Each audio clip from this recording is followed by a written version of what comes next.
काम करेंगे तो कहेंगे वो एंटीवायरल है। अगर कोई डिजीज एंटीवायरल है तो हम कहेंगे भाई वो क्या है, वायरसेस के अगेंस्ट में यूज की जा रही है। अब वो एंटीवायरल है, एंटीबैक्टीरियल है या एंटी फंगल है, यूज कहां पे की जा रही है, एज ए एंटीबॉडी की जा रही है। एंटीबॉडी मतलब किसी की काया के अगेंस्ट यूज किया जा रहा है, किसी की बॉडी के अगेंस्ट यूज किया जा रहा है, और जिसकी बॉडी के अगेंस्ट में यूज किया जाएगा उसी के बेसिस पे इसका नाम पड़ेगा। और इन बॉडीज को जो हमने कहा एंटी फंगल, जो एंटी बैक्टीरियल या जो एंटीवायरल, जिसका भी नाम लिया गया, चाहे वो एंटी फंगल हो, चाहे एंटी बैक्टीरियल हो या एंटी वायरल हो, इन सभी को हम एक साथ ऑल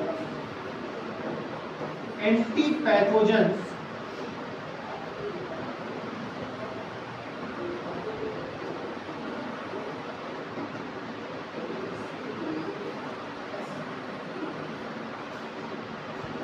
कंबाइनली कॉल्ड, सभी एंटी पैथोजेंस को, मतलब एंटी फंगल की बात कर लें, एंटी बैक्टीरियल की बात कर लें, एंटी वायरल की बात कर लें, इससे जुड़ी हुई जितनी भी मेडिसिन्स बनेंगी,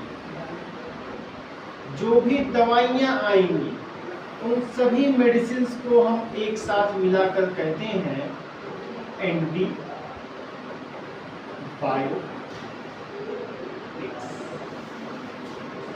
ये है एंटीबायोटिक्स, और एंटीबायोटिक्स का मतलब भी सेम है, एंटी का मतलब अगेंस्ट और बायोस का मतलब लिविंग थिंग। और लिविंग कौन है, लिविंग है पैथोजेंस, और पैथोजेंस कौन है, फंगस है, बैक्टीरिया है, वायरस। ठीक है, तो ये एक ओवरव्यू निकल के आता है कि जो इम्यूनिटी है वो क्या है।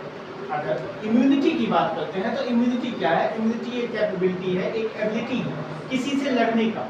लड़ना किससे है, पैथोजन से लड़ना है। क्यों लड़ना है, ताकि हम अपने आप को बचा सकें, प्रिवेंट कर सकें, डिफेंड कर सकें। वर्क कैसे करता है, तो एंटीबॉडीज के साथ में वर्क करता है। एंटीबॉडीज का मीनिंग होता है अगेंस्ट पैथोजन, यानी पैथोजन के अगेंस्ट में जो बॉडीज यूज की जाएंगी, कौन सी बॉडी यूज की जाएंगी, दवाइयां यूज की जाएंगी, उन दवाइयों को क्या कहते हैं, एंटीबायोटिक्स कहते हैं।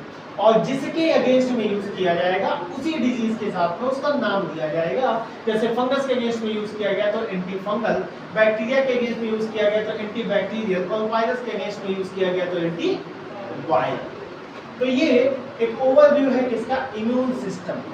आप चाहें तो इसे ऐसे ही बना लीजिए, इम्यून सिस्टम इतना समझने के लिए आपको काफी, आप इतनी चीजों को ऐसे ही बना लीजिए। उसके बाद फिर हम लोग आगे स्टार्ट करते हैं कि इम्यून सिस्टम की चीजें और क्या करनी है।